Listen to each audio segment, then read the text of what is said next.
coordinator Mahesh sir and all the staff member of Parth Knowledge Network Private Limited who arranged this session for all of us, and I am sure that you all will feel enriched with knowledge after completion of this webinar. I welcome you all once again to this webinar. I hope that you all will have a great time ahead. The time is very important for all of us, and respect that time. I will start my presentation. सर्वप्रथम माझ्या सर्व नवीन centre coordinator असतील, faculty असतील, त्या सर्वांना माझा नमस्कार, warm welcome.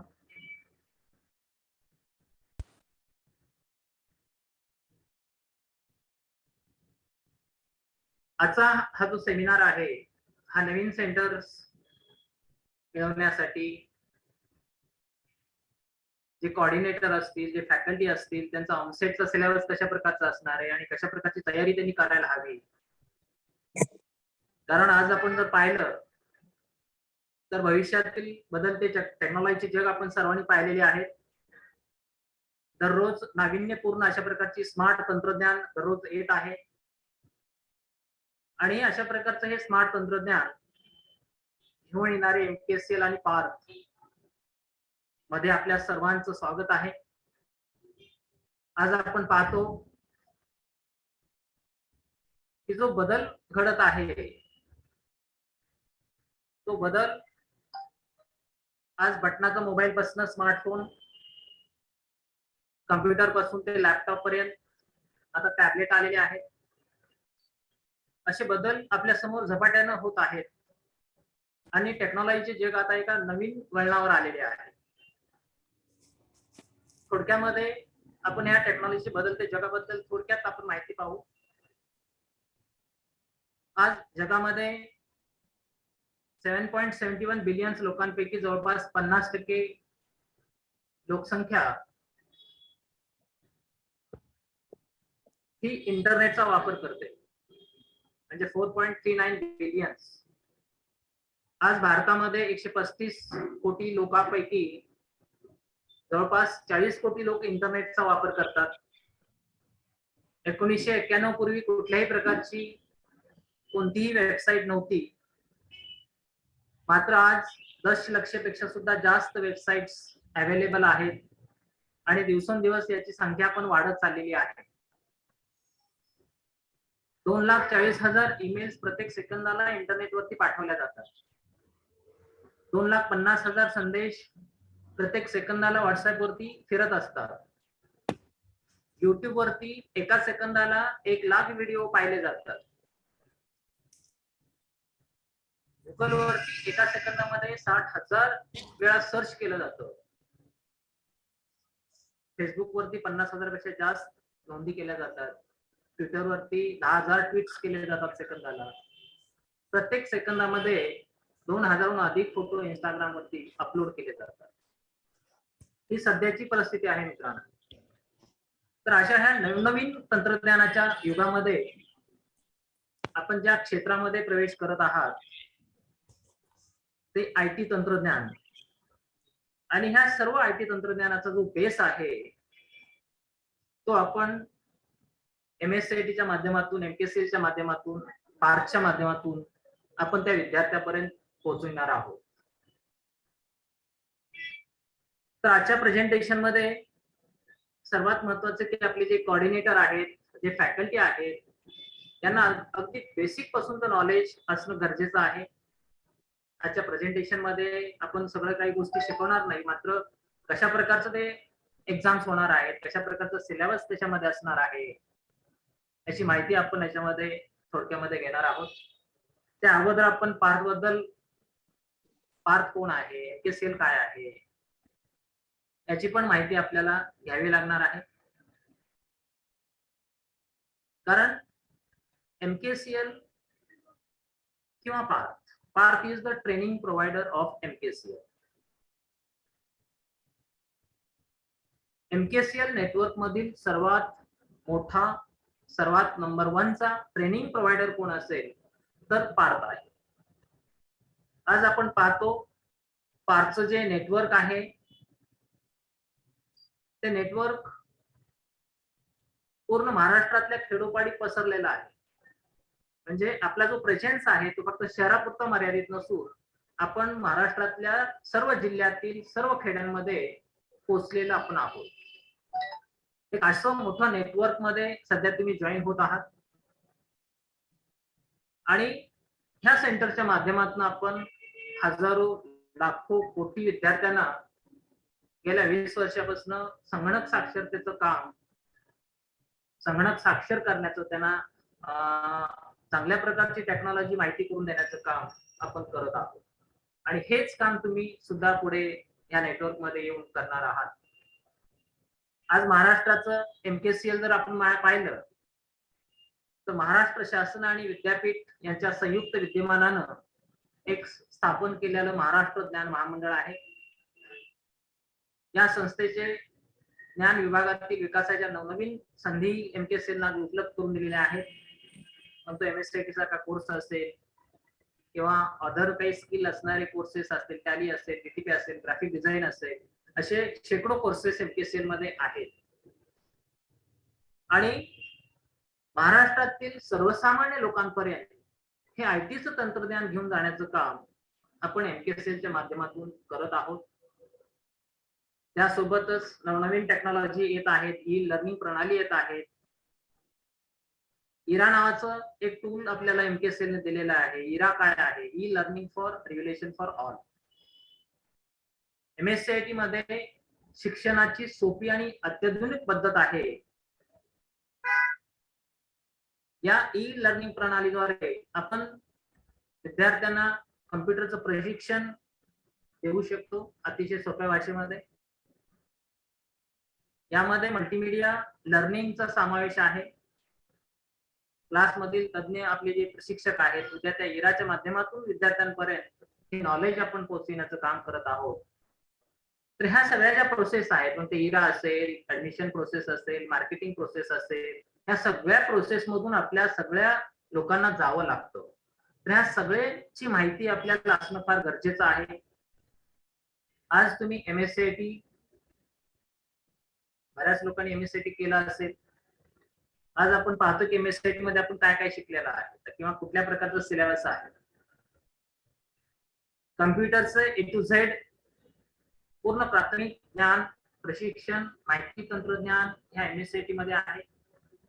Internet web असेल, इलेक्ट्रॉनिक कॉमर्स असेल, ऍप्लिकेशन सॉफ्टवेअर असेल, सिस्टीम सॉफ्टवेअर असेल, इंटरनेटचं माहिती तंत्रज्ञान असेल, त्याचबरोबर विंडोज 10, ऑफिस 2013 सध्या आहे. मात्र येणाऱ्या आपल्या बॅच पासून ऑफिस 2019 मध्ये आपण ते ट्रेनिंग घेणार आहोत. त्याच्यामध्ये वर्ड असेल, एक्सेल असेल, ग्राफिक्स असेल, मॅनेजमेंट सिस्टम इन्फॉर्मेशन असेल, डाटाबेस मॅनेजमेंट सिस्टम असेल.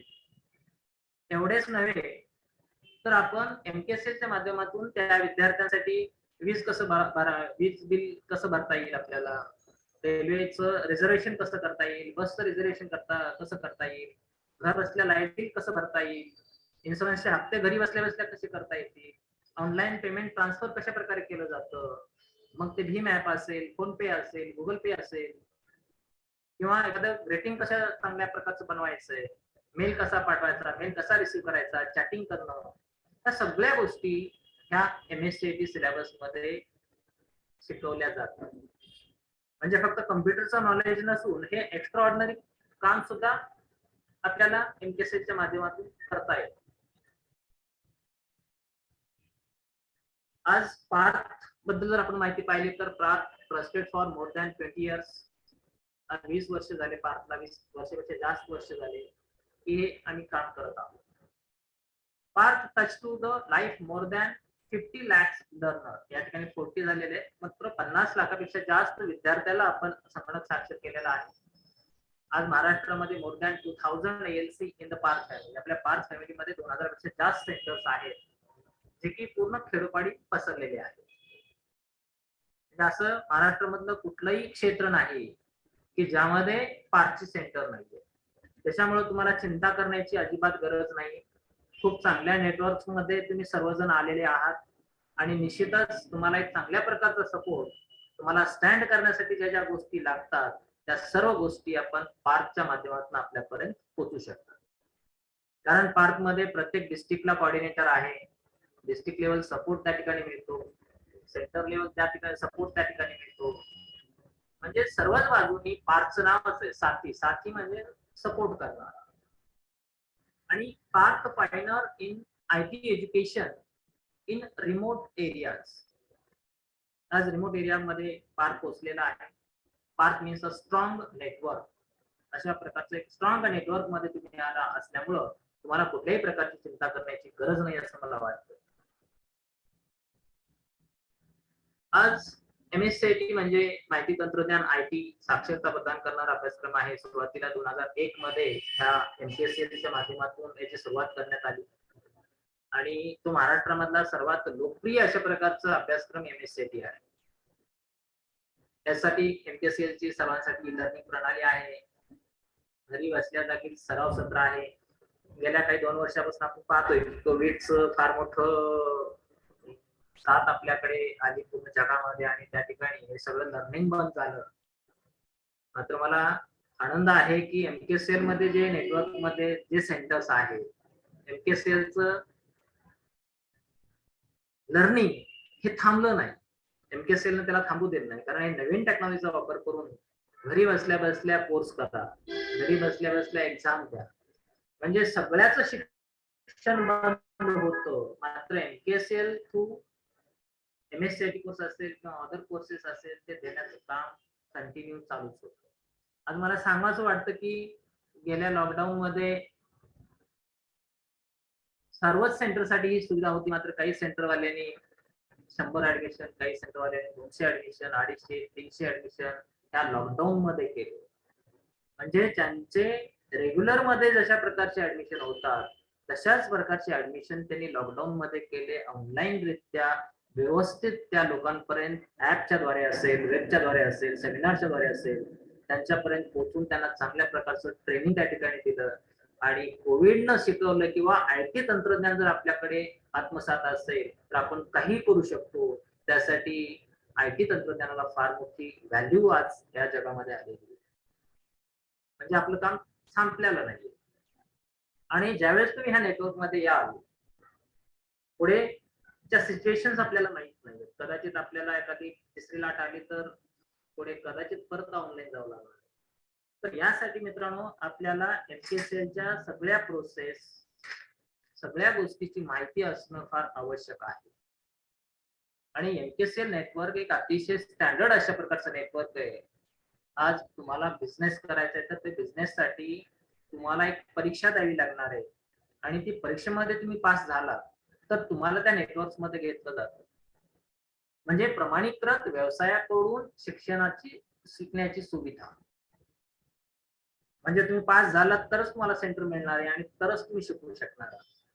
म्हणजे परीक्षा देऊनच तुम्हाला याच्यामध्ये यायचंय. म्हणजे परीक्षेला किती महत्व आहे हे आपण जाणू शकतो. शैक्षणिक संवाद असेल, मूल्यमापन असेल, सहकार्य असेल, त्याची एक वेगळी प्रणाली आहे. जसे तुम्हाला सांगितलं मी हिरामध्ये त्या विद्यार्थ्याचं सगळं लर्निंग प्रोसेस, सगळं अकॅडमिक प्रोसेस, ते एक्झाम असेल, त्यांचे असाइनमेंट असतील, त्याचे चॅलेंज असतील, अशा विविध गोष्टी त्यांच्याकडनं करून त्यांचं मूल्यमापन त्याच्यामध्ये केलं जातं आणि हे सगळं ऑनलाईन रित्या होतं.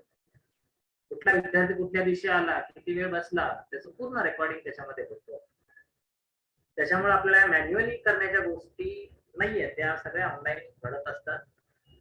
वाचायला आणि समजून सांगण्यासाठी उच्च दर्जाचे पुस्तक MKCL कडनं MSCIT साठी दिले जातात. तर आता आपण मेन आपला जो सेमिनार आहे आजचा त्याला आपण सुरुवात करूया. हे सगळं थोडस ओव्हरऑल माहिती असणं पण गरजेचं होतं. त्यासाठी ह्या गोष्टी मी तुम्हाला सांगितलेल्या आहेत.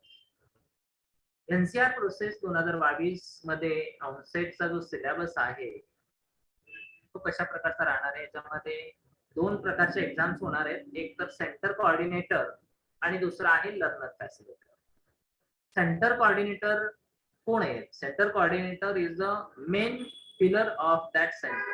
त्या सेंटरचा एक मुख्य पिलर सेंटर कोऑर्डिनेटर असतो, जो की सेंटरमध्ये ज्या काही प्रोसेस घडत असतात, विद्यार्थी ऍडमिशनसाठी येतात, ऍडमिशन काउन्सिलिंग होतं, काउन्सिलिंग झाल्यानंतर तो ऍडमिशन करतो, म्हणजे फीस पे करतो, फीस पे केल्यानंतर त्याचं अकॅडमिक चालू होतं आणि अकॅडमिक सुरू झाल्यानंतर त्याची काही दिवसाने त्याचं ड्युरेशन संपल्यानंतर त्याची फायनल एक्झाम होते आणि त्यानंतर त्याला सर्टिफिकेट दिलं जातं. ह्या सर्व प्रोसेसमध्ये सेंटर कोऑर्डिनेटर हा एक मेन स्तंभ आहे. त्याच्यामुळं सेंटर कोऑर्डिनेटरला त्या सेंटर विषयी, एमकेसीएल बद्दल, पार्क बद्दल, नवीन टेक्नॉलॉजी बद्दल, सिलेबस बद्दल संपूर्ण माहिती असणं गरजेचं आहे.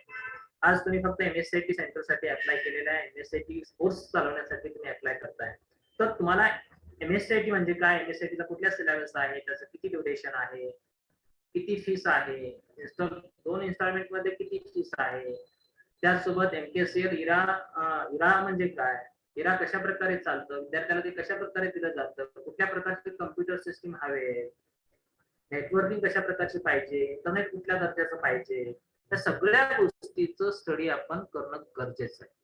आणि हे सगळं सेंटर कोऑर्डिनेटरला माहित असणं गरजेचं आहे. त्याची परीक्षा त्या ठिकाणी होणार आहे आणि त्याचा जो सिलेबस आहे, ऑफरिंग डिटेल, एमकेसीएल मध्ये अशा बऱ्याच प्रकारच्या ऑफरिंग्स आहेत.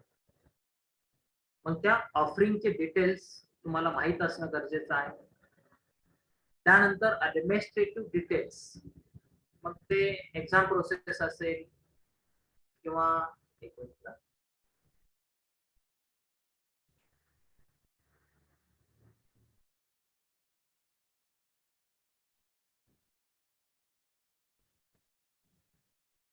ऍडमिनिस्ट्रेटिव्ह डिटेल असतील, मार्केटिंग अँड प्रमोशन डिटेल असतील, प्रोसेसिंग डिटेल असेल. मार्केटिंग एक फार मोठी फील्ड आहे. मार्केटिंग करणं, त्याला प्रमोट करणं, ऍडमिनिस्ट्रेटिव्ह स्किल मध्ये ऍडमिशन प्रोसेस असेल, अकॅडमिक प्रोसेस असेल, इरा असेल, कम्प्युटर, सॉफ्टवेअर इन्स्टॉलेशन, ह्या सगळ्या गोष्टी त्या सेंटर कोऑर्डिनेटरला पाहिजे. त्यासोबत एमकेसीएल कडनं मिळणाऱ्या ज्या ऑफरिंग्स आहेत, जे मेल्स येतात, ते मेल चेक करणं, त्याला व्यवस्थित वाचणं, समजून घेणं, वेगवेगळ्या प्रकारच्या योजना एमकेसीएल मध्ये निघत असतात, तर त्या समजून घेणं सुद्धा गरजेचं आहे. ज्या ऑफरिंग्स आहेत त्या ऑफरिंग काय आहे ह्या समजून घेणं गरजेचं आहे.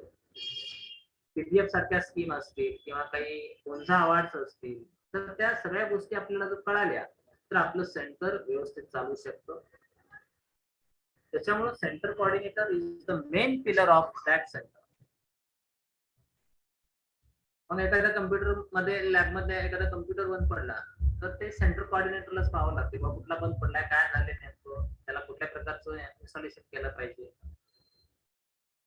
या सगळ्या गोष्टी तो पाहतो. ऍडमिशनला विद्यार्थी आले, मग काउन्सिलिंग कशा प्रकारे चालली आहे, बरोबर माहिती विद्यार्थ्यांना सांगतोय का नाही, या सगळ्या गोष्टीचं नॉलेज असणं फार गरजेचं आहे. आणि ज्या सेंटरचा कोऑर्डिनेटर हा या सर्व गोष्टी करतो, मला वाटतं ते सेंटर सगळ्यात चांगल्या प्रकारचं सेंटर बनलं जातं आणि त्याचे चांगले ऍडमिशन होतात, चांगले आउटपुट येतात, मार्केटमध्ये त्याचं डिमांड वाढलं जातं. आज लॉकडाऊनच्या काळामध्ये बऱ्याच मॅक्झिमम सेंटर्स आहेत, भरपूर सेंटर्स आहेत. काही लोकांनी 100 ऍडमिशन केले, काही लोकांनी 200 ऍडमिशन केले, काही लोकांनी 50 ऍडमिशनच्या पुढे गेले नाही. तर सिच्युएशन पाहून निर्णय घेणारे हा सेंटर कोऑर्डिनेटर असतो. लॉकडाऊन मध्ये ऑनलाईन शिक्षण घ्यायचं का नाही हा निर्णय सेंटर कोऑर्डिनेटर घेऊ शकतो. आणि काही सेंटरवाल्यांनी अशा प्रकारचे निर्णय घेतले आणि 200 ऍडमिशन लॉकडाऊन मध्ये केले. त्यांनी माहिती करून घेतली बाबा ऑनलाईन कशा प्रकारे चालणार आहे, ऍप कशा प्रकारचे राहणार आहे, कशा प्रकारे डिलिव्हरी करायची, याची संपूर्ण माहिती घेतली. आणि ज्यांनी माहिती नाही घेतली त्यांनी काहीच नाही केलेलं. तर हा फरक त्याच्यामध्ये असतो. दुसरा महत्वाचा जो पिलर आहे तो आहे लर्नर फॅसिलिटर. फॅकल्टी, लॅब फॅकल्टी असेल, क्लास फॅकल्टी असेल, मग तो लॅब मध्ये काम करणार आहे. आणि प्रत्येक केंद्रामध्ये सर्वात महत्वाचा जो पार्ट कुठला असेल तर तो लॅब आहे. That lab is the heart of that computer institute. प्रत्येक कम्प्युटर केंद्राचं जे हार्ट ज्याला आपण म्हणतो ते लॅब आहे. मग ते लॅब अतिशय चांगल्या प्रकारचे असली पाहिजे, त्यामध्ये कम्प्युटर चांगले असले पाहिजे, ज्या कॅटेगरीची सांगितले त्या कॅटेगरीचे कम्प्युटर असले पाहिजेत, त्याची रॅम चांगली असली पाहिजे, स्टोरेज स्पेस चांगला असला पाहिजे. म्हणजे ह्या सगळ्या गोष्टी जर व्यवस्थित असतील, नुसते कम्प्युटर राहून चालत नाही, त्याच्यावर प्रोग्राम असले पाहिजेत, लेटेस्ट अशा प्रकारचे अपडेट असले पाहिजेत, नेटवर्किंग असली पाहिजे, कुठल्याही प्रकारचं विद्यार्थ्याला सुविधा असुविधा होऊ नये अशा प्रकारचं नसावं. म्हणजे विद्यार्थी आला तर सगळे कम्प्युटर ऑन पाहिजे, चालू असलेले पाहिजे. तर त्या लॅबमध्ये चांगल्या प्रकारे विद्यार्थी येतो, चांगल्या प्रकारे शिकतो आणि माउथ पब्लिसिटी करतो किंवा या ठिकाणी खूप छान शिकवलं जातं. या ठिकाणचे कम्प्युटर फार छान आहे. कारण महत्वाचं काय की आपल्या सेंटरमध्ये विद्यार्थी फार महत्वाचे आहेत. आज विद्यार्थ्यांनी बाहेर जाऊन सांगितलं की बाबा हे सेंटर फार चांगले आहे, या ठिकाणी खूप चांगल्या प्रकारे ट्रेनिंग केलं जातं आणि या ठिकाणी चांगले सॉफ्टवेअर्स आहेत, चांगले सेंटर्स आहेत, चांगले फॅकल्टी आहे, चांगलं नॉलेज दिलं जातं. ह्या गोष्टी जरी आपल्याला माहित नसल्या तरी ते विद्यार्थी बाहेरच्या लोकांना सांगत असतात आणि त्याच्यामुळेच आपले ऍडमिशन वाढत असतात. त्याच्यामुळं दुसरा जो स्तंभ आहे तो लर्नर फॅसिलिटेटर आहे आणि या लर्नर फॅसिलिटेटरला सुद्धा एमपीसीएल नेटवर्क मध्ये येण्यासाठी एक्झाम द्यावी लागणार आहे आणि त्यासाठी जो सिलेबस राहणार आहे MS office 2019, Windows 10, Google tools, IT पेरिफरल्स, हा सिलेबस त्यांचा आहे. आता ऑफिस 2019 आता बऱ्याच ठिकाणी लोकांकडे नसेल 2019 तर ते ऑनलाईन ट्रायल व्हर्जन ते घेऊ शकतात, एज्युकेशनल व्हर्जन डाउनलोड करून. तेव्हा सध्या जे ऑफिस 2013 आहे त्याची जरी पूर्ण माहिती घेतली तर मला असं वाटतं की थोडा बहुत फरक त्याच्यामध्ये राहणार आहे, तेवढा काही फारसा नाही फरक पडणार. मात्र जर समजा ऑनलाईन अवेलेबल MS ऑफिस होत असेल 2019 तर ते इन्स्टॉल करून एखाद्या सिस्टमवर टाकून पाहायला काहीच हरकत नाहीये. मग त्याच्यामध्ये वर्ड असेल, एक्सेल असेल, पॉवर पॉईंट असेल, ऍक्सेस असेल, हे जे सॉफ्टवेअर्स आहेत त्या सॉफ्टवेअर बद्दल आपल्याला माहिती घ्यायची आहे डिटेल्स मध्ये. त्यानंतर विंडोज 10 ही एक ऑपरेटिंग सिस्टीम आहे, खूप अतिशय चांगल्या प्रकारची ऑपरेटिंग सिस्टीम आहे. त्याच्यामध्ये मग सगळ्या सेटिंग्स असतील, कंट्रोल पॅनल असतील, नेटवर्किंगचे काही गोष्टी इश्यू असतील, तर ह्या गोष्टी त्याच्यामध्ये पाहणं गरजेचं आहे. गुगल टूल्स मध्ये गुगल डॉक्स असेल, व्हॉइस टू टॉक गुगल असेल, IT पेरिफरल्स, हा पूर्ण सिलेबस हा लर्नर फॅसिलिटीसाठी राहणार आहे. सेंटर कोऑर्डिनेटर साठी ऑफरिंग डिटेल्स, ऍडमिनिस्ट्रेटिव्ह टास्क कशा प्रकारे चालतंय, मार्केटिंग कशी करायची, प्रमोशन कसं केलं पाहिजे, प्रोसेसिंग डिटेल्स, हा सिलेबस याच्यामध्ये राहणार आहे. त्याच्यानंतर त्याचा जो पॅटर्न राहणार आहे ऑनसेटचा, सेंटर कोऑर्डिनेटरचा आपण सुरुवातीला पाहू. सेंटर कोऑर्डिनेटर मध्ये ऑब्जेक्टिव्ह टाइपचे क्वेश्चन्स राहणार आहेत, MCQ. टोटल 50 क्वेश्चन्स राहणार आहेत. टोटल मार्क्स त्याचे 50 राहणार आहेत. एका क्वेश्चनला 1 मार्क. अशा प्रकारे 1 तासाचा वेळ राहणार आहे. 1 तासाच्या वेळामध्ये तुम्हाला 50 प्रश्न सोडवायचे आणि 50 प्रश्न सोडवल्यानंतर 50 एका मार्काला 1 म्हणजे 50 क्वेश्चन सोडवल्यानंतर हे अशा प्रकारचे ऑब्जेक्टिव्ह टाइप राहणार आहे. लर्नर फॅसिलिटेटर साठी पण 1 तासाची एक्झाम आहे. ऑब्जेक्टिव्ह क्वेश्चन्स याच्यामध्ये विचारले जाणार आहेत. 20 क्वेश्चन ऑब्जेक्टिव्ह असतील MCQ टाइप मध्ये आणि प्रॅक्टिकल क्वेश्चन जे आहे ते 30 क्वेश्चन्स प्रॅक्टिकलचे राहणार आहेत. टोटल क्वेश्चन 50 राहणार आहेत. टोटल मार्क्स 50 राहणार आहेत. प्रत्येक मार्काला म्हणजे प्रत्येक एका मार्काला 1 क्वेश्चन, अशा प्रकारे 1 तासाचा वेळ आहे. म्हणजे दोन्ही एक्झाम 1-1 तासाचे आहेत. दोन्ही एक्झाम 50-50 क्वेश्चनच्या आहेत. सेंटर कोऑर्डिनेटर साठी फक्त MCQ राहणार आहेत आणि लर्नर फॅसिलिटेटर साठी मात्र काही MCQ म्हणजे ऑब्जेक्टिव्ह टाइपचे 20 क्वेश्चन्स राहणार आहेत आणि प्रॅक्टिकल बेस्ड हे 30 क्वेश्चन्स राहणार आहेत. त्याचं पूर्ण नॉलेज त्या ठिकाणी चेक केलं जाणार आहे प्रत्येक ऍप्लिकेशन. पासिंग क्रायटेरिया काय राहणार आहे पहा. 40% म्हणजे 20 मार्क्स दोन्ही पदासाठी, सेंटर कोऑर्डिनेटर असेल किंवा लर्नर फॅसिलिटेटर असेल, त्यासाठी 40% पासिंग आहे. 20 मार्क्स पडले पाहिजे. त्याच्यामध्ये कुठल्याही प्रकारची निगेटिव्ह मार्किंग सिस्टीम नाहीये. म्हणजे पास होण्यासाठी अतिशय सोपी अशा प्रकारची ही एक्झाम आहे. मात्र एक लक्षात घ्या मित्रांनो की आपल्याला पास नाही व्हायचं याच्यामध्ये, तर आपल्याला याच्यामध्ये चांगले मार्क्स द्यायचे आहेत. कारण आज आपण ज्या ओपन एरिया मधनं सेंटर रजिस्टर केलेलं आहे, कदाचित त्या ओपन एरियामध्ये एकापेक्षा अनेक सेंटर्स आले असतील तर ज्या सेंटरच्या कोऑर्डिनेटरला किंवा फॅकल्टीला चांगले मार्क्स पडले असतील ते सेंटर इलिजिबल होईल. यासाठी आपल्याला याच्यामध्ये जास्तीत जास्त मार्क घेणं आवश्यक आहे. फक्त 40% पासिंग म्हणजे पास झालं म्हणजे सेंटर मिळणार आहे हे विचार आपण सोडून द्या. तर याच्यामध्ये मॅक्सिमम मार्क्स कसे कव्हर होतील हे आपण पाहणं गरजेचं आहे. याच्यामध्ये काही महत्वाच्या गोष्टी सांगितलेल्या आहेत एमपीएससीने. There will not be any re exam provision. म्हणजे हे जे एक्झाम्स होणार आहेत ह्या एक्झाम मध्ये कुठल्याही प्रकारचं री एक्झामचं प्रोसेस नाहीये. म्हणजे फक्त एकदाच तुम्हाला एक्झाम द्यायची आहे आणि जो काही रिझल्ट असेल तो फायनल असेल. समजा तुम्ही एखाद्या एक्झाम मध्ये फेल झालात तर तुम्हाला वाटेल की री एक्झाम घेतली जाईल. बिलकुल घेतली जाणार नाही. कुठल्याही प्रकारची री एक्झाम याच्यामध्ये होणार नाही. किंवा कमी मार्क पडले म्हणून परत एक्झाम देता तुम्हाला येणार नाही. हे सुरुवातीलाच त्यांनी क्लिअर केलेलं आहे. मग ते लर्नर फॅसिलिटर असेल, कोऑर्डिनेटर असेल किंवा इंटरव्ह्यू असेल तो एकदाच कंडक्ट केला जाईल. Center coordinator has appeared for onset examination and interview within the given schedule only. MKCL कडनं त्याचे एक्झामचा शेड्यूल होतो तो आपल्यापर्यंत पोहोचविला जाईल. मग टीव्हीच्या माध्यमातून असेल, व्हॉट्सअपच्या माध्यमातून असेल, SMS च्या माध्यमातून असेल, MKCLच्या माध्यमातून असेल, कुठल्या ना कुठल्या माध्यमातून तुमच्याकडे किंवा वेबसाईटद्वारे तुमच्यापर्यंत तो शेड्यूल पोहोचविला जाईल आणि त्या शेड्यूल नुसारच एक्झाम होईल. त्याच्यामध्ये कुठलाही बदल होणार नाही.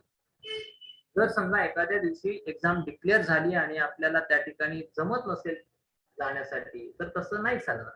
तुमचं कितीही महत्वाचं काम असेल तर तुम्हाला त्या एमकेसीएलच्या शेड्यूल प्रमाणेच एक्झाम द्यावी लागणार आहे. सध्या जे एक्झाम्स कंडक्ट केली जाणार आहे तर ते लोकल डिस्ट्रिक्ट आपला जो काही डिस्ट्रिक्ट असते त्या डिस्ट्रिक्ट लेवलला ह्या एक्झाम्स कंडक्ट केल्या जातात. आजकाल बसचा काही संप चालू आहे किंवा ट्रॅव्हलिंगचे बरेच प्रॉब्लेम्स आहे तर त्याचं शेड्यूल आल्यानंतर तुम्ही त्याचं नियोजन अगोदरच करून ठेवा. कारण शेड्यूल नुसार टायमिंग नुसार एक्झाम होणार आहे. समजा तुम्ही त्या ठिकाणी लेट पोहोचलात तर त्याची संपूर्ण जिम्मेदारी तुमच्याकडे असेल. म्हणजे दिलेल्या टायमिंगला पोहोचणं तुमचं कर्तव्य आहे आणि तुम्हाला पोहोचलंच पाहिजे. नाही हो लेट बसच नाही मिळाली, लेट झाला, हे जे कारण आहेत हे कारण एंटरटेन तुमच्याशी केली जाणार नाहीये. तर त्यासाठी काळजी आपल्याला घ्यावी लागणार आहे. फॅसिलिटीसाठी असेल किंवा कोऑर्डिनेटर साठी असेल. दुसरी गोष्ट आहे याच्यामध्ये जे काही एक्झाम होतील आणि त्या एक्झाम मध्ये जे काही मार्क्स पडतील त्या मार्कावरच मग इंटरव्ह्यू साठी तुम्हाला कॉल केलं जाईल आणि अशाच लोकांना इंटरव्ह्यूला बोलवलं जाईल. मध्ये सुद्धा पास होणं तेवढंच गरजेचं आहे. ते नवीन सेंटर जे घ्यायचंय का त्याच्या मीटिंग घेतात, बाकी काही नाही. हा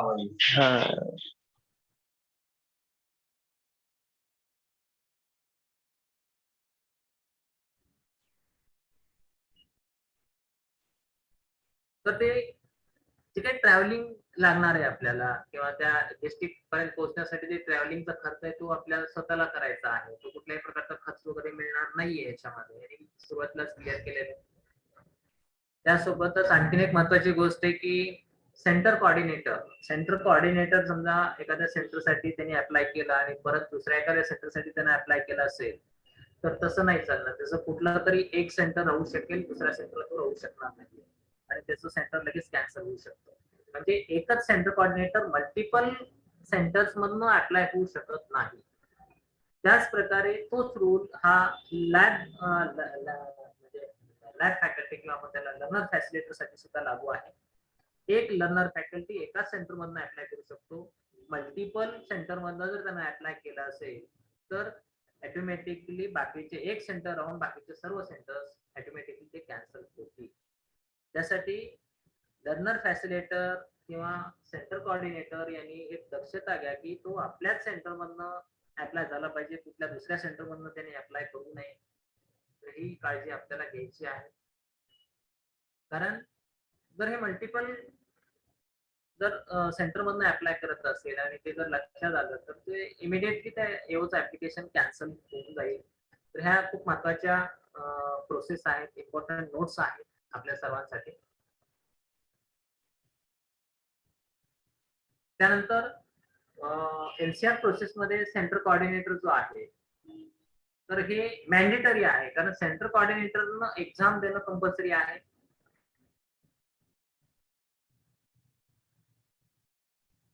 त्याचबरोबर the object of the centre कोऑर्डिनेटरचे जे ऑब्जेक्ट्स राहणार आहेत की understand his understandability of MKCL business process. एमकेसीएलची जी बिझनेस प्रोसेस आहे हे त्यांना समजून घेतला पाहिजे अगोदरच. व्हेरियस एमकेसीएल बिझनेस ऑफरिंग त्यांनी समजून घेतल्या पाहिजे आणि मार्केटिंगचा अप्रोच कशा प्रकारे चालणार आहे, कारण आजकाल मार्केटिंगचे स्टंट फार बदलते आहेत. आजकाल सोशल मीडियाचा जमाना आहे, आयटीचा जमाना आहे, सर्वजण मोबाईल वरती असतात, सर्वजण इंटरनेट वरती असतात आणि सर्वजण या गोष्टी असल्यामुळं त्याचं मार्केटिंगच्या स्ट्रॅटेजी सुद्धा बदललेल्या आहेत. तर त्या तुम्ही ग्रास्प केल्या पाहिजे. आज एमकेसीएल याच्यावर भरपूर काही नवनवीन गोष्टी करते, तर त्या तुम्ही समजून घेतल्या पाहिजेत आणि केलं पाहिजेत, म्हणजे तुम्हाला त्याचा बेनिफिट होऊ शकतो. तर याची पण एक्झाम्स तुमची होणार आहे. त्याच्यानंतर त्या सेंटर कोऑर्डिनेटर मध्ये कुठल्या कुठल्या प्रकारची स्किल आहेत, ऍडमिनिस्ट्रेटिव्ह स्किल असेल तर ते पण तुमचं त्या ठिकाणी हे केलं जाईल. मार्केटिंग स्किल तुमचं हे केलं जाईल. त्या सगळ्या गोष्टी त्या ठिकाणी व्हेरीफाय केल्या जातील. And only one application is allowed the centre coordinator examination. आणि एका सेंटर मधनं एक ऍप्लिकेशन तुम्ही सेंटर कोऑर्डिनेटर साठी करू शकता. एक थोडक्यामध्ये लाईफ सायकल इथं सांगण्याचा प्रयत्न केलाय, किंवा काउन्सिलिंग, ऍडमिशन प्रोसेस होते, नंतर अकॅडमिक चालू होतं, नंतर फायनल एक्झाम होते आणि नंतर सर्टिफिकेट होतं. ही प्रोसेस आहे कुठल्याही ऍडमिशनची.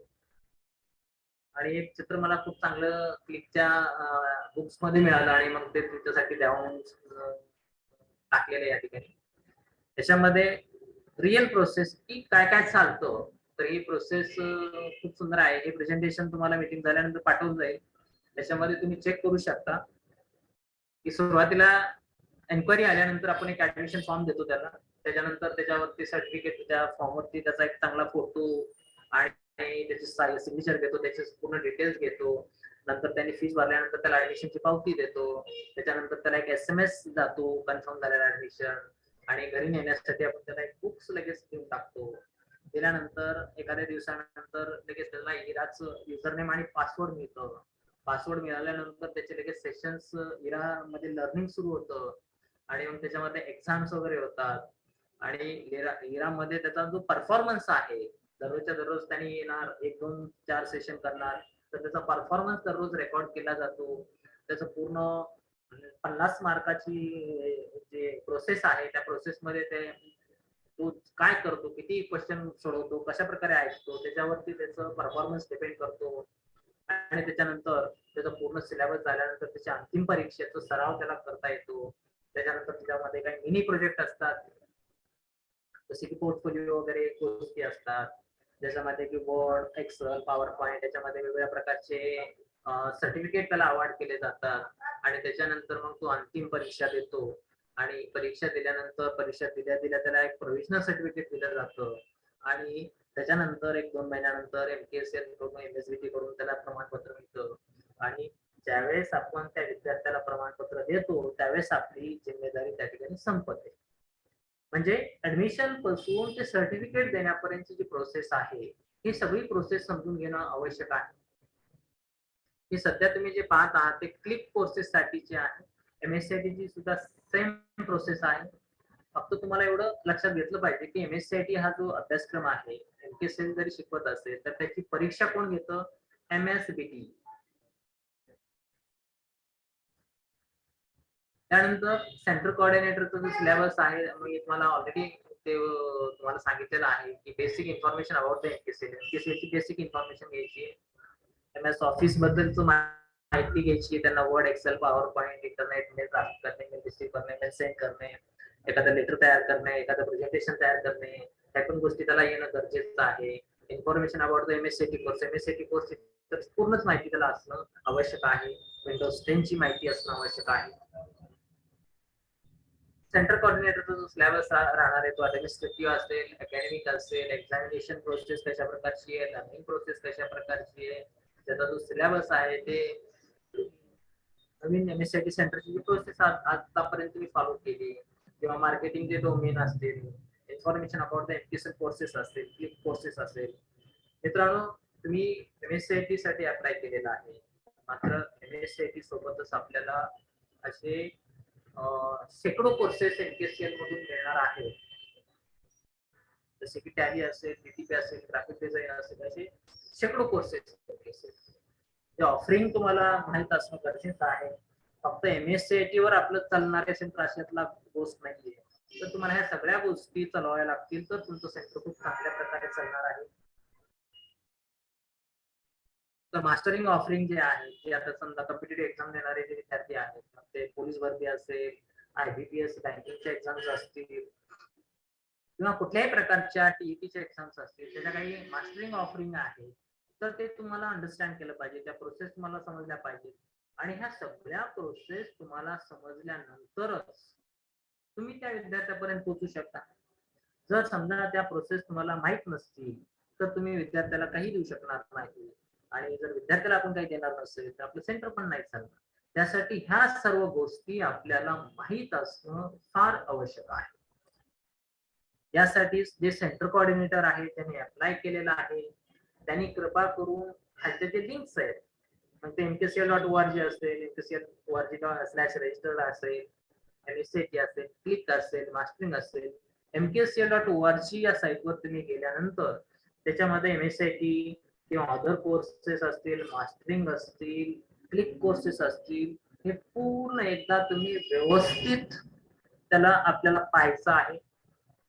पाहत असताना एक नोटबुक तुम्ही घ्या, एक पेन घ्या, त्याच्यावरच्या ज्या आवश्यक गोष्टी तुम्हाला वाटतील त्या आवश्यक गोष्टी त्याच्यावरती लिहून काढा. आता फॉर एक्झाम्पल साठी MSCITचं लॉंग फॉर्म काय तुम्हाला विचारलं जाऊ शकतं, तर ते आपल्याला माहित असणं गरजेचं आहे. क्लिक मध्ये कुठल्या कुठल्या प्रकारचे कोर्सेस येतात, किती वर्षाचे म्हणजे किती महिन्याचे कोर्सेस आहे, क्लिकला किती फीस आहे, MSCITला किती फीस आहे, MSCIT मध्ये 2 हप्त्यामध्ये जर फीस भरायची असेल तर कशी भरली पाहिजे, म्हणजे कुठल्या कुठल्या प्रकारचे मोड आहेत. आज कोविड सिच्युएशन मुळे त्याच्यामध्ये फार मोठे बदल झालेले आहेत. आज त्या विद्यार्थ्याकडे बरेच ऑप्शन्स अवेलेबल आहेत की त्याला MSCIT कसं करायचं, त्याला MSCIT सेंटर मध्ये येऊन करायचंय का, त्याला MSCIT मोबाईल वरनं करायचंय का, त्याला MSCIT लॅपटॉप वरून करायचंय, त्याला घरी बसल्या करायचंय. अशा प्रकारचे वेगवेगळ्या प्रकारचे मोड्स आहेत आणि हे सगळे मोड्स त्या ठिकाणी अवेलेबल आहेत. MKCL.org या साईट वरती काही व्हिडिओज दिलेले आहेत, ते व्हिडिओ तुम्ही काळजीपूर्वक ऐका, म्हणजे त्याच्यामध्ये सगळं डिटेल्स मध्ये सगळ्या व्यवस्थित अशा प्रकारच्या गोष्टी त्याच्यामध्ये दिलेल्या आहेत. आणि तुम्ही हे मराठीमध्ये, इंग्लिशमध्ये, कुठल्याही लँग्वेज मध्ये ज्यामध्ये तुम्हाला समजतो तर त्या भाषेमध्ये तुम्ही ते ऐकू शकता. आणि ते नोटबुक वरती तुम्ही ह्या सगळ्या गोष्टी छोट्या छोट्या लिहून काढा. आणि सॉरी, ह्याच गोष्टी तुम्हाला एक्झाम मध्ये विचारल्या जातील, ह्याच गोष्टी तुम्हाला इंटरव्ह्यू मध्ये विचारल्या जातील. तर अतिशय सोपं अशा प्रकारचं आहे. त्यासोबतच आपले जे पार्कचे महेश सर आहेत त्यांनी पण एक डॉक्युमेंट काढलेला आहे, क्वेश्चनरीज काढलेली आहे. ते क्वेश्चनरी तुम्हाला मला वाटतं शेअर पण केली असेल, त्याच्यामधले क्वेश्चन्स वाचा. आणि आम्ही जे काय पाठवतो म्हणजे तेच एक्झामला येणारे असे ती गोष्ट नाहीये, त्याच्यामधल्या एक अशा प्रकारे येऊ शकतं हे आहे. मात्र MKCL.org वर जर समजा तुम्ही चांगल्या प्रकारे त्याला पाहिलं तर त्याच्यामधल्या 100% गोष्टी त्याच्यातल्याच राहणार आहेत आणि मेन गोष्टी तुम्ही त्याच्यामधनं पाहाव्यात इच्छा आहे. त्याच्यानंतर आपण वळू आपल्या दुसऱ्या स्तंभाकडे, लर्नर फॅसिलिटेटर. लर्नर फॅसिलिटेटर हा सर्वात महत्वाचा पिलर आहे आपल्या सेंटर मधला, आपल्या केंद्रामधला, आपल्या लॅब मधला, आपला फॅकल्टी. आणि ज्या सेंटरचा फॅकल्टी हा ज्ञानवंत आहे, त्याला सगळ्या गोष्टीचं ज्ञान आहे, ते सेंटर अतिशय चांगलं आहे, ते सेंटर खूप सुंदर आहे, त्या सेंटर मधनं खूप चांगल्या प्रकारे शिकवलं जातं. अशा प्रकारचे कमेंट्स विद्यार्थी बाहेर जाऊन करतात, तर तो फॅकल्टीला पूर्ण नॉलेज असणं गरजेचं आहे. बऱ्याचदा आपण एमएससीआयटी करत असताना तेवढं केअरफुली करत नाहीये. वर्ड आपण बघतो, एक्सेल, वर्ड, पॉवर पॉइंट या गोष्टी आपण पाहतो. आणि मात्र आज तुम्ही ऍज अ फॅकल्टी म्हणून तुम्ही शिकवणार आहात, त्यासाठी तुम्हाला पूर्ण डिटेल्स मध्ये ह्या गोष्टी त्या विद्यार्थ्यांना द्यायच्या आहेत. आज विद्यार्थी तुम्हाला काही विचारू शकतो. मला माहिती आहे आजचा विद्यार्थी आणि गेल्या 10 वर्ष खालचा विद्यार्थी, कारण गेले 20 वर्ष मी पण ह्या सेंटरच्या नेटवर्क मध्ये आहे.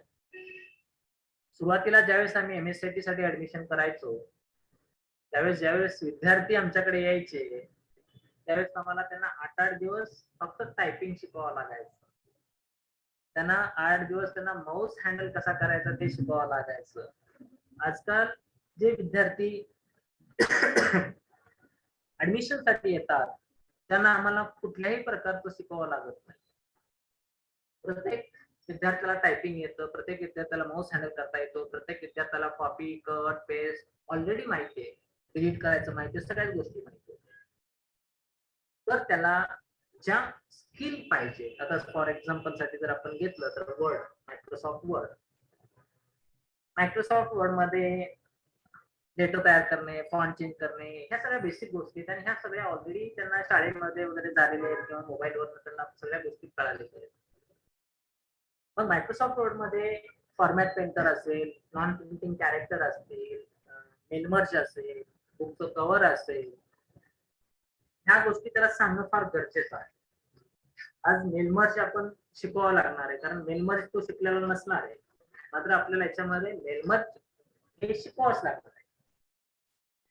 टेबल तयार करणे किंवा एखादं चांगलं चित्र काढणे, ह्या गोष्टी आपण वर्ड मध्ये डॉक्युमेंट तयार करणं, प्रोजेक्ट तयार करणं, ह्या गोष्टी आपल्याला त्याला शिकवायला लागणार आहे. एखादा प्रोजेक्ट बुक तयार करत असताना त्याचं एक चांगलं छानसं सर्टिफिकेट असेल, त्याला बॅकग्राऊंड देणं, त्याला कलर बदलणं, ह्या गोष्टी त्याला व्यवस्थित सांगणं गरजेचं आहे.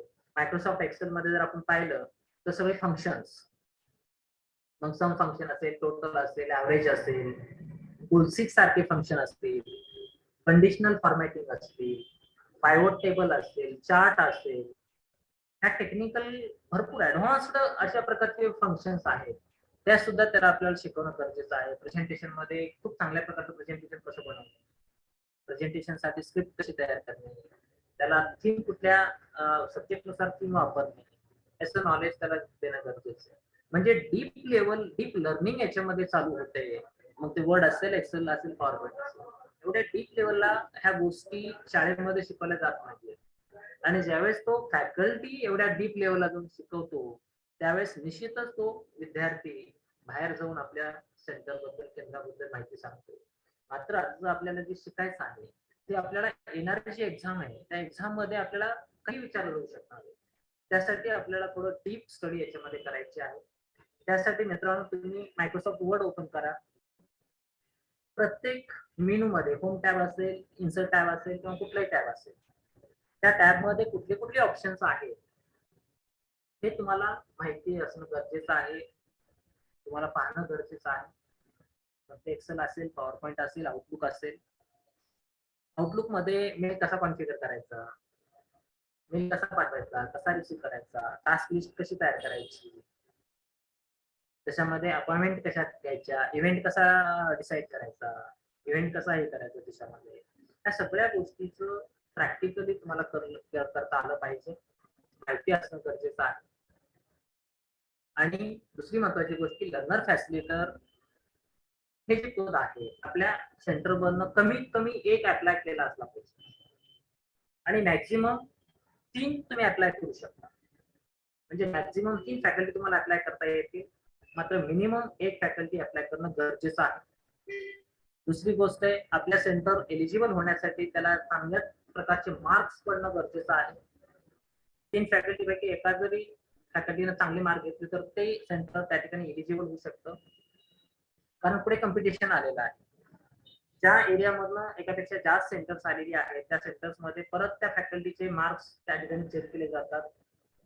ज्या फॅकल्टीला चांगले मार्क आहेत ते फॅकल्टीला ते सेंटर त्या ठिकाणी एलिजिबल होतं. त्यासाठी कृपा करून या ठिकाणी चांगल्या प्रकारची तयारी करणं गरजेचं आहे. फक्त पास होणं हा विचार करू नका, चांगल्यात चांगले मार्क त्याच्यामध्ये घेता आले पाहिजेत. दुसरी गोष्ट त्याच्यामध्ये किंवा एकच फॅकल्टी 2-2 सेंटर मधनं 3-3 सेंटर मधनं अप्लाय करू नये याची पण काळजी या ठिकाणी घेतली पाहिजे. त्याचा सिलेबस आपण पाहतो की विंडोज 10 असेल, ऑफिस 2019 असेल, गुगल टूल्स असतील, आयटी पेरिफरल्स असेल, लेटेस्ट आयटी नॉलेज असेल. आज गुगल टूल्स मध्ये गुगल डॉक्स असतील किंवा गुगल फॉर्म असेल. आज मार्केटिंग करायचं असेल किंवा विद्यार्थ्यांचा सर्वे करायचा असेल, विद्यार्थ्यांचे टेस्ट द्यायचे असेल, आता सगळे गुगल फॉर्म वापरतायत. पाठीमागं आम्ही महात्मा गांधी जयंतीच्या टेस्ट घेतल्या. सर्व विद्यार्थ्याला मोबाईलवरती SMS पाठवून दिले, लिंक दिली आणि ह्या लिंकवरती जा आणि एक्झाम द्या, महात्मा गांधीची टेस्ट द्या आणि त्याच्यावरती सर्टिफिकेट मिळवा. त्यासाठी फक्त एकच अट होती किंवा तुम्ही ईमेल ऍड्रेस तुमचा कंपल्सरी त्याच्यामध्ये टाकावा लागत होता. हजारो लोकांना मी त्याचे SMS पाठवले आणि मला कमाल वाटते की त्याच्यामध्ये शेकडो लोकांनी ती एक्झाम दिली, सर्टिफिकेट मिळवलं आणि ते सर्टिफिकेट परत मला पाठवलं की सर हे मला सर्टिफिकेट मिळालं. म्हणजे आजपर्यंत जेवढे काही विद्यार्थी आमचे शिकलेले आहेत त्या सर्व विद्यार्थ्यांना मी गुगलची फक्त लिंक शेअर केली होती, मात्र त्यांनी सगळे सर्टिफिकेट मला पाठवून दिले. म्हणजे हे सर मला एवढे मार्क दिले, मला एवढे मार्क दिले. तर हे आम्ही अशा प्रकारच्या काही गोष्टी आपल्याला ह्या गुगल टूल्स मधनं करणं गरजेचं आहे. आणि गुगल टूल्स मध्ये युट्यूब असेल, गुगल डॉक्स असेल, गुगल फॉर्म असेल, गुगल बिझनेस पेज असेल, फेसबुकचं पेज असेल, ह्या सगळ्या गोष्टीची माहिती असणं आवश्यक आहे. कारण ह्या सगळ्या आवश्यक अशा प्रकारच्या गोष्टी आहेत ज्या की आपल्या केंद्रासाठी लागणार आहेत. आणि जो ह्या सर्व गोष्टी करतो तो मला वाटतं की त्याचं सेंटर हे नंबर 1 झाल्याशिवाय राहणार नाही. चांगली ऍडमिशन त्याच्याकडे होतील आणि चांगल्या प्रकारचं नाव त्याचं पूर्ण आपल्या एरियामध्ये होऊ शकतं. त्याच्यामध्ये जे आपले फॅकल्टी आहेत त्यांना 20 मार्काचे थेरॉटिकल क्वेश्चन्स विचारले जाणार आहेत. त्याच्यामध्ये information technology, the internet and you, the internet, the web, the electronic commerce, basic application software, specialised application software, system software, the system unit, input output device, storage device, communication and network, हे आपल्या MSCITचं book मध्ये सर्व गोष्टी दिलेल्या आहेत. खूप चांगल्या प्रकारचं बुक आहे. तुम्ही कुठल्याही सेंटरवरती जाऊन MSCITचं बुक घ्या, त्याच्यामध्ये सर्व टॉपिक आहेत. सचित्र म्हणजे ग्राफिकली सगळ्या गोष्टी त्या ठिकाणी सांगितलेल्या आहेत. त्याच्यासोबत नवीन काही गोष्टी त्याच्यामध्ये तुम्हाला पाहायला मिळतील. त्याच्यामध्ये काही QR कोड मिळतील, त्याला स्कॅन केल्यानंतर तुम्हाला त्या प्रकारचे व्हिडिओ पाहायला मिळतील. तर ह्या सर्व काही गोष्टी, काही मॅजिक्स त्याच्यामध्ये आहेत. तर त्या मॅजिक आपण सर्वांनी पाहाव्या आणि याचा अभ्यास आपण करावा. कारण इन्फॉर्मेशन टेक्नॉलॉजी असेल किंवा सिस्टीम युनिट असेल किंवा ऑपरेटिंग सिस्टीम असेल, सिस्टीम सॉफ्टवेअर असेल, ऑपरेटिंग सिस्टीम म्हणजे काय, ह्या सगळ्या बेसिक गोष्टी आहेत आणि ह्या सगळ्या माहिती असणं गरजेचं आहे. कारण ह्या वेबिनार मध्ये ह्या सगळ्या गोष्टी कव्हर करणं शक्य नाहीये मित्रांनो. कारण ऑपरेटिंग सिस्टीम हा एक मोठा टॉपिक आहे, तर सिस्टीम युनिट हा एक मोठा टॉपिक आहे, इनपुट आउटपुट डिव्हाइस हा एक मोठा टॉपिक आहे. फक्त मी एवढं सांगू शकतो की कुठले इनपुट डिव्हाइस आहेत आणि कुठले आउटपुट डिव्हाइस आहेत. मात्र डिटेल मध्ये जाणं तुम्हाला शक्य आहे. तुम्ही जा, स्टोरेज डिव्हाइसेस बद्दल माहिती घ्या, electronic commerce, internet, www, HTTP, याचे सगळे लॉंग फॉर्म, TCP/IP म्हणजे काय, ह्या सगळ्या गोष्टीचं माहिती याच्यामध्ये घेणं गरजेचं आहे. आणि हे सगळे थेरॉटिकल स्किल आहेत. हिंदीमध्ये प्रश्न विचारले जातील.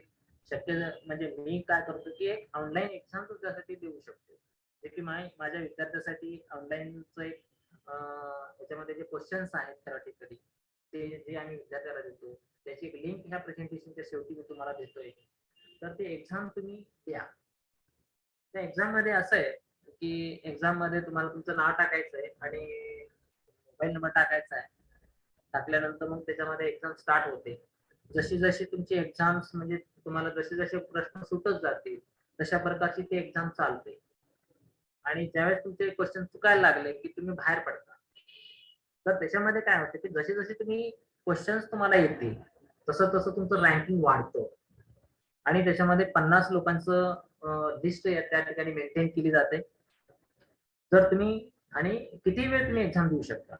फर्स्ट टाइम तुम्हाला थोडस वेळ लागेल, पण दुसऱ्या वेळेस चांगले मार्क येतील, तिसऱ्या वेळेस 4 वेळेस, 4-5 वेळेस तुम्ही त्याला त्या रिवाइज कराल त्यावेळेस तुमचं त्या 50च्या लिस्ट मध्ये नाव येईल. नंतर फर्स्ट 2 1 2 3 म्हणजे पहिल्या 1 2 3 मध्ये सुद्धा तुमचं नाव येऊ शकतं. त्याच्यामुळे काय होतं की तुमचं म्हणजे कॉम्पिटिशन वाढतं. एक गेम टाईप मध्ये ते आहे.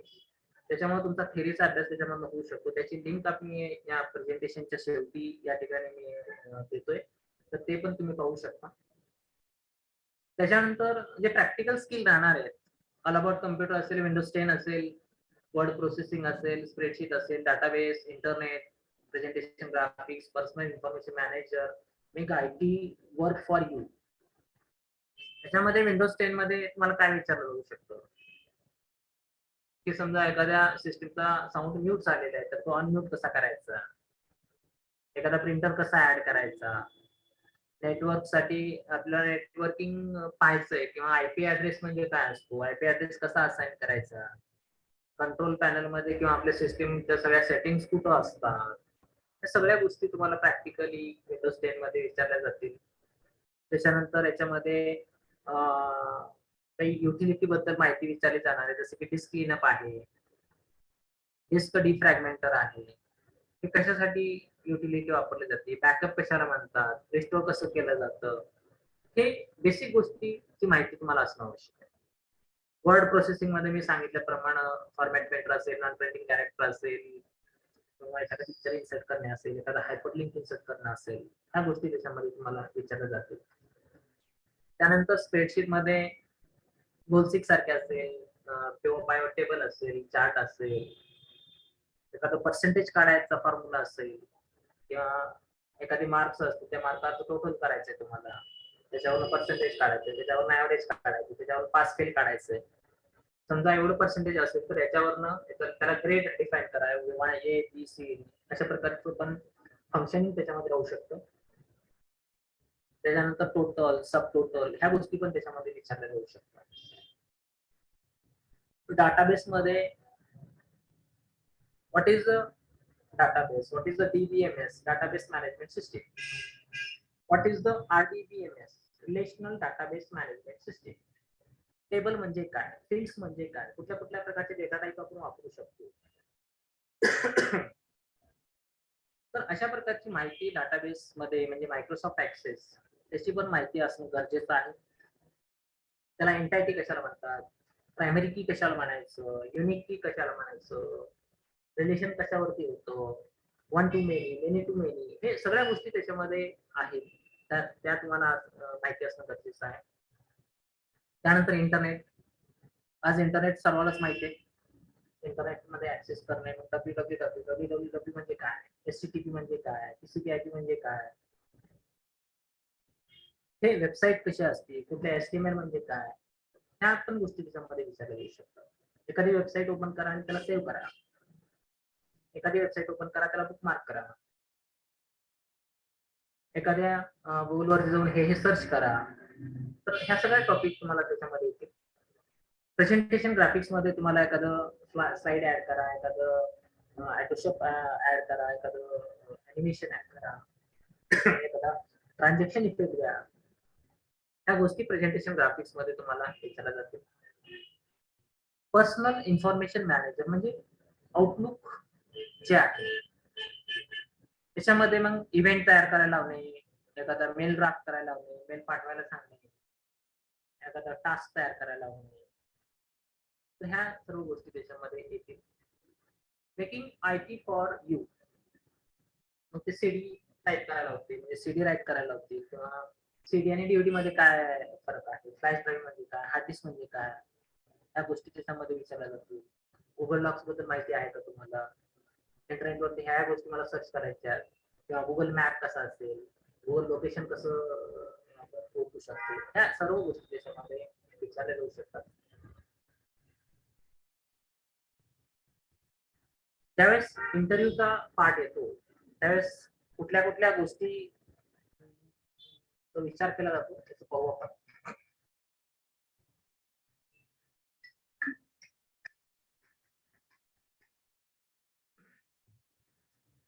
ज्यावेळेस ऑनसाइट एक्झाम होतात, त्या सर्वच फॅकल्टीचे जे स्कोर असतात त्या स्कोर वरनं इंटरव्ह्यू मध्ये एंट्री मिळते.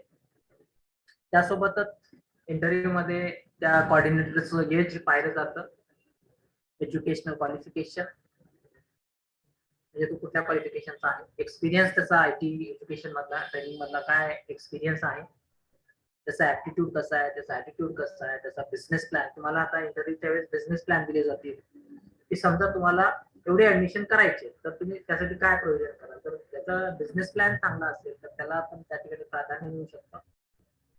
Knowledge about the local market, तुम्हाला लोकल ज्या एरियामध्ये तुम्ही सेंटर डिफाईन केलेले त्या सेंटरचं लोकल मार्केट कसं आहे, तिथल्या शाळा किती आहेत, तिथे कॉलेज किती आहे, तिथे दवाखाने किती आहेत, पोस्ट ऑफिस किती आहेत, किती लोक राहतात, किती विद्यार्थी आहेत, किती हाऊस वाईफ आहेत, किती सिनियर सिटीजन आहेत, या सगळ्या गोष्टीची माहिती तुम्हाला त्या ठिकाणी सांगावी लागणार. कारण तुम्ही विचाराल किंवा त्यांना आपण अंदाजे उत्तर देऊ, त्यांना काय माहित राहणार आहे. आजकाल डिजिटल मार्केटिंगमुळं किंवा ह्या आयटी तंत्रज्ञानामुळं कुठल्या एरियामध्ये किती लोक असतात, शाळा असतात, ही सगळी माहिती त्यांच्याकडे असते. तर ती माहिती तुम्हाला असणं आवश्यक आहे. त्यासोबत तुमचं सेंटर कुठल्या लोकेशनला आहे हे पण मॅटर करतं.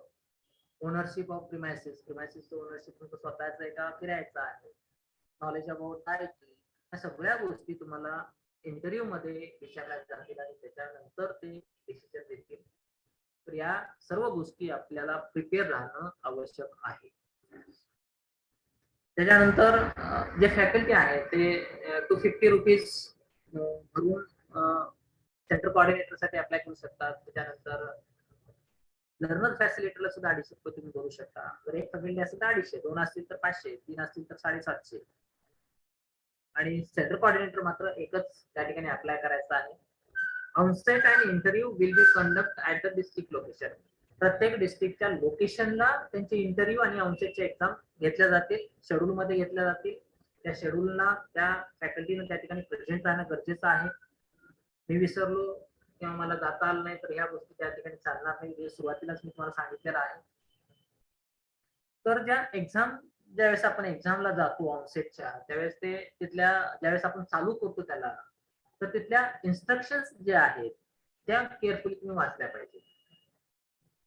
कुठलीही एक्झाम देत असताना सुरुवातीला ज्या इन्स्ट्रक्शन्स असतात त्या तुम्ही केअरफुली वाचा. एक सॅम्पल क्वेश्चन्स तुम्हाला दाखवता या ठिकाणी जे की पाठीमागल्या एक्झाम्स मध्ये विचारलेले आहेत. A computer is likely to run faster if you upgrade the. जर एखाद्या कम्प्युटरला आपल्याला फास्ट करायचं, त्याची स्पीड फास्ट करायचं तर काय अपग्रेड केलं पाहिजे. त्याचं मॉनिटर बदलल्यावर होईल का, ते लॅन कार्ड बदलल्यावर होईल का, रॅम बदलल्यावर होईल का, ऑपरेटिंग सिस्टीम बदलल्यावर होईल का. तर याचं योग्य उत्तर तुम्हाला द्यायचं आहे आणि त्या ठिकाणी रॅम हे योग्य उत्तर आहे. तशाच अशा प्रकारचे क्वेश्चन्स असतील. थोडे लॉजिकली क्वेश्चन असतात, एकदम फॅकल्टी लेवल किंवा एकदम विद्यार्थी लेवल क्वेश्चन नसतात, फॅकल्टी लेवलचेच क्वेश्चन तुम्हाला विचारले जातील. त्याच्यानंतर सेकंड क्वेश्चन आपण पाहू. Your new computer has 56 modem installed. 56K refers to. जे 56K आहे ते काय रेफर करतो. Cost of the modem, feature of the modem, the data capacity of the modem, the data transfer speed of the modem. तर ते तुम्हाला लक्षात आलं पाहिजे. 56 kilobyte is the data transfer speed of the modem. आज तुम्ही IT field related आहात, तुम्हाला बाईट्स काय, बिट्स काय, किलोबाईट काय, मेगाबाईट काय, टेराबाईट काय, त्याचं पूर्ण माहिती असणं गरजेचं आहे. जर नसेल माहिती एमएसआयटीच्या बुक्स मध्ये आहे, तुम्ही ते वाचलं पाहिजे. की किती बाईट्स बरोबर किती किलोबाईट, किती किलोबाईट बरोबर किती मेगाबाईट, हे पण तुम्हाला माहित असणं गरजेचं आहे. हे एक्झाम मध्ये येऊ शकतं.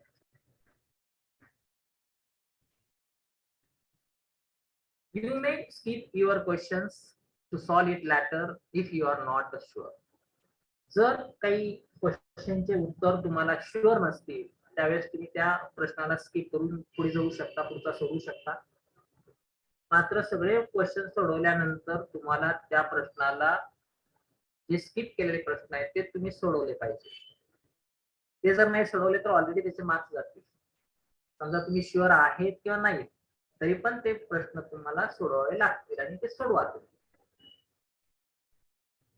त्यानंतर आणखी एक महत्वाची गोष्ट आहे की बरेच फॅकल्टी असतील, कोऑर्डिनेटर असतील, एक्झाम देत असताना एक चूक नेहमी करत असतात.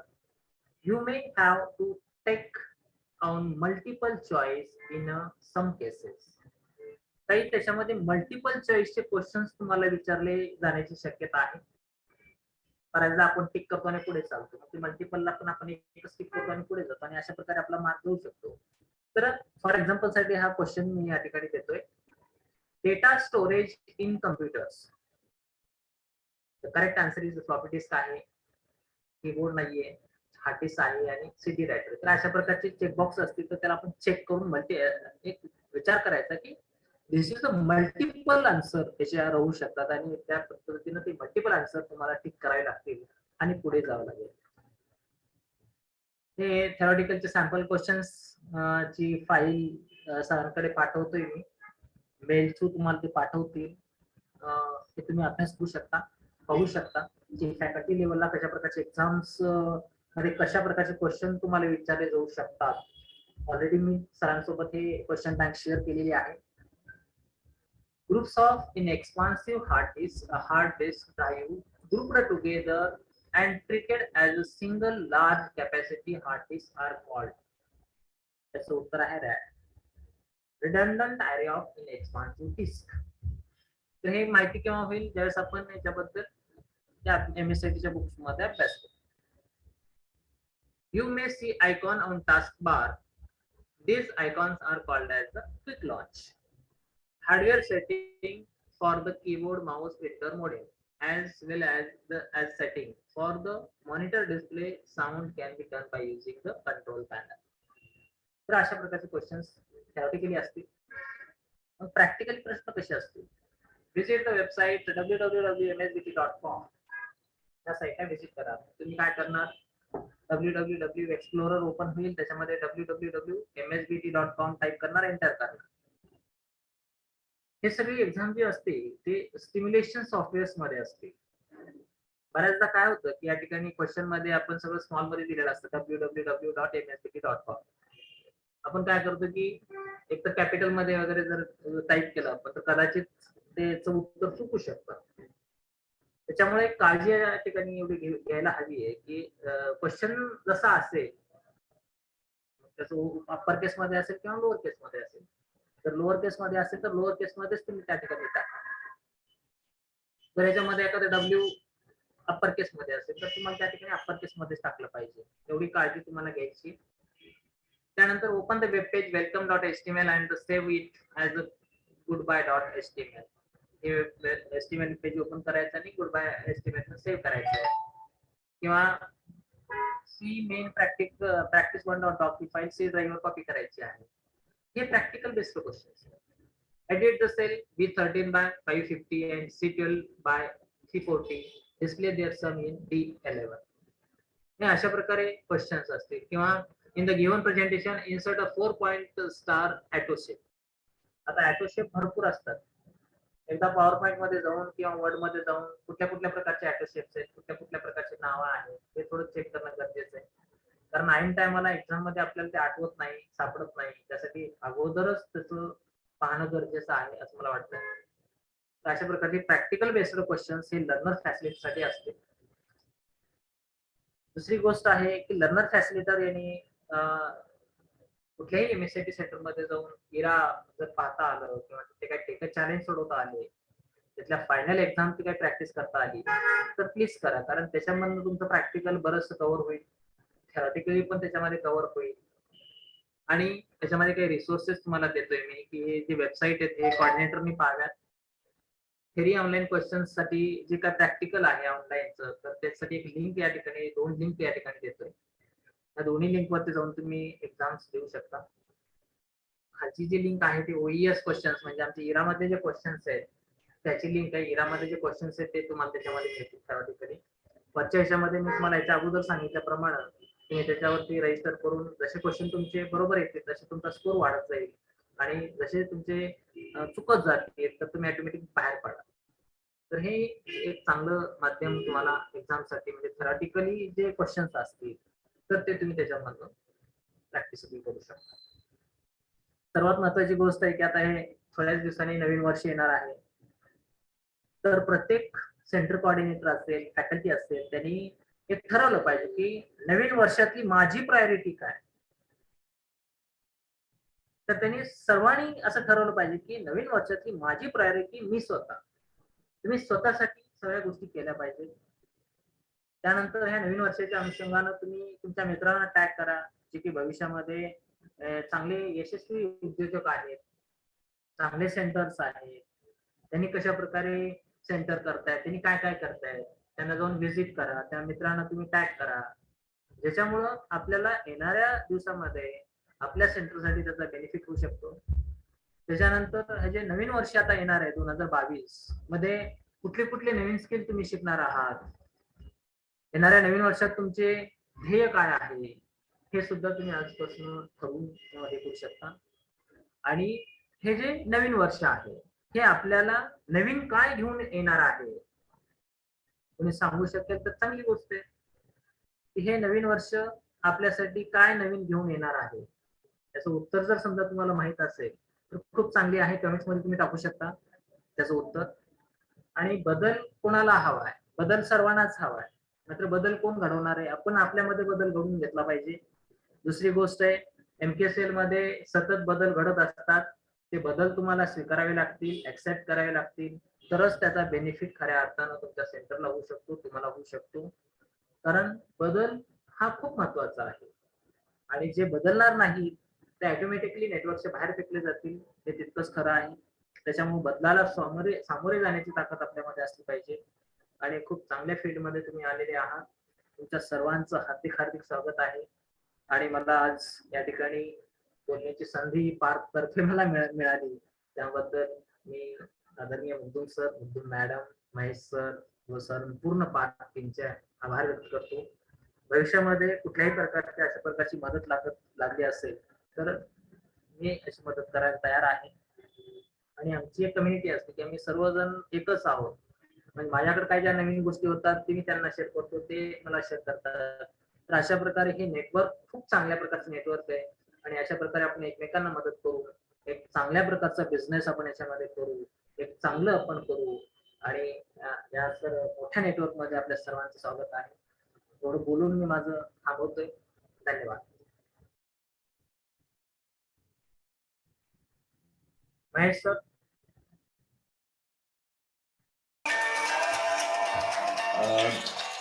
धन्यवाद सर.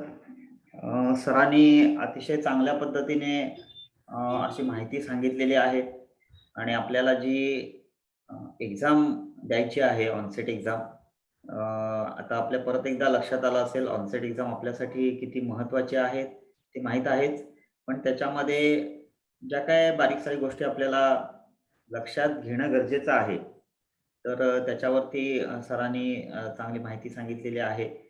विशेषतः LF साठी कोणकोणत्या टॉपिक्सची आपल्याला आवर्जून तयारी करायची आहे, थेरॉटिकल जे स्किल्स आहेत ते कोणकोणते स्किल्स आपल्याला स्टडी करायचे आहेत ते पण सरांनी उत्तम पद्धतीने सांगितलेलं आहे. थेरॉटिकल स्किल्ससाठी आपल्याला सरांनी लिंक सुद्धा दिलेली आहे.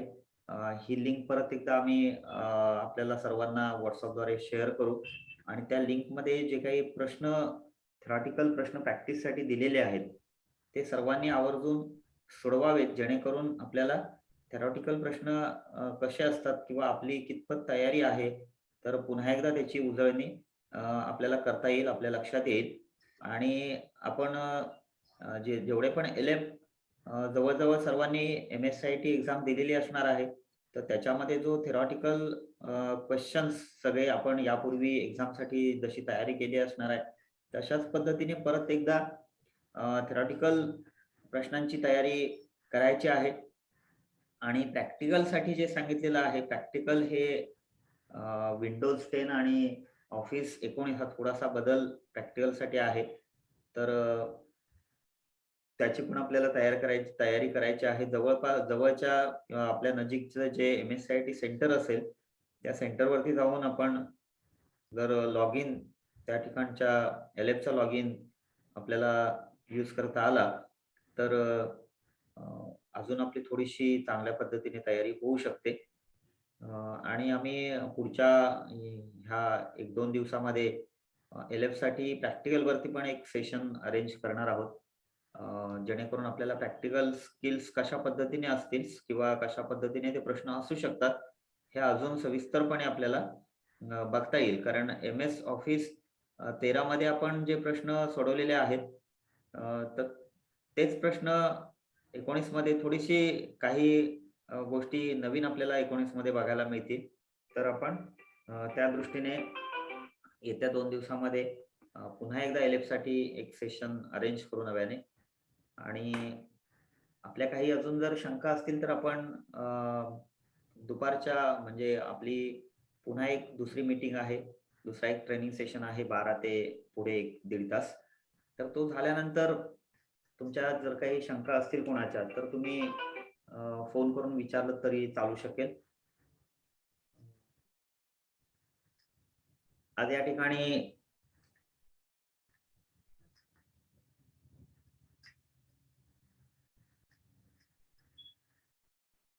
उपस्थित सर्व सेंटर्सचे LF त्याचप्रमाणे ओनर, कोऑर्डिनेटर आपण सर्वजण आजच्या या सेशनमध्ये उपस्थित राहिलात याबद्दल मी पार्थ नॉलेज नेटवर्कच्या वतीने आपले सर्वांचे मी आभार मानतो. आणि आपला जो पुढचा सेशन असेल तर त्याची पण आम्ही लिंक आपल्याला उद्या शेअर करू, जेणेकरून जास्तीत जास्त आज आम्हाला साधारण आपल्या सेंटर्स मधून जेवढे LF आजच्या मीटिंग मध्ये उपस्थित राहावेत असं वाटत होतं, त्यापेक्षा थोडासा काउंट मला वाटतं सेंटर जेवढे सेंटर्स आहेत 1-1, 2-2 किंवा काही जणांनी 3 LF रजिस्टर केलेले आहेत. पण आजच्या एकूण उपस्थितीवरून असं वाटतंय की काही जणांनी 1-1 LFच आपल्या या ठिकाणी सेशन मध्ये प्रेझेंट राहिलेले आहेत. तर पुढच्या सेशनसाठी आपण सर्वांना त्या ठिकाणी पार्टिसिपेट कराल अशी एक मी अपेक्षा ठेवतो, कारण सगळ्याच LFना एक्झाम द्यायची आहे, सगळ्यांनाच या सगळ्या गोष्टी माहिती असणं गरजेचं आहे. तर त्याच्यामुळे बरेचसे सेंटर कोऑर्डिनेटर किंवा ओनर स्वतः या मीटिंग मध्ये उपस्थित आहेत. तर चांगली गोष्ट आहे, तुम्ही LFना ह्या सगळ्या गोष्टी सांगालच, पण प्रत्यक्ष त्यांनी ह्या सगळ्या गोष्टी ऐकल्या मीटिंग मध्ये तर अजून त्यांच्यासाठी सोयीस्कर होईल. जर कोणी अटेंडन्स आपली अजून मार्क केलेली नसेल तर मी पुन्हा एकदा चॅट विंडो मध्ये अटेंडन्स साठीची लिंक टाकतोय, सर्वांनी अटेंडन्स मार्क करावी.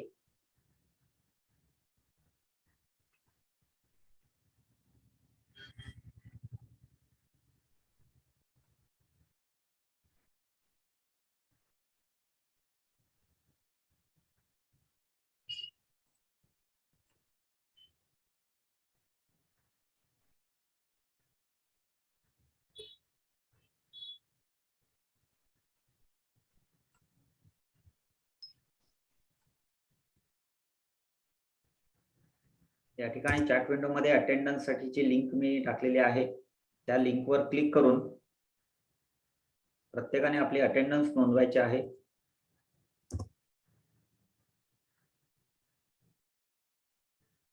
कोणी अटेंडन्स नोंदवली नसेल तर कृपया लगेचच अटेंडन्स मार्क करावी. हॅलो,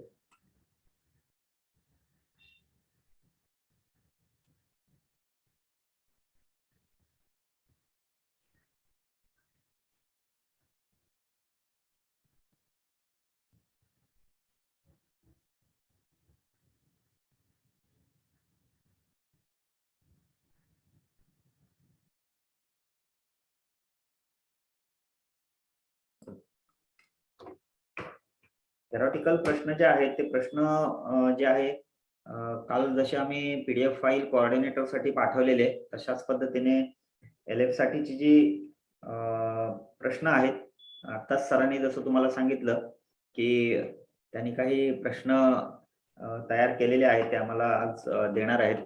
आणि ती प्रश्नपत्रिका म्हणजे सरावासाठी ते प्रश्न सुद्धा आम्ही आपल्याला सर्वांना त्याची PDF फाईल जी आहे किंवा एक्सेल फाईल जी आहे ते आपल्याला शेअर करू.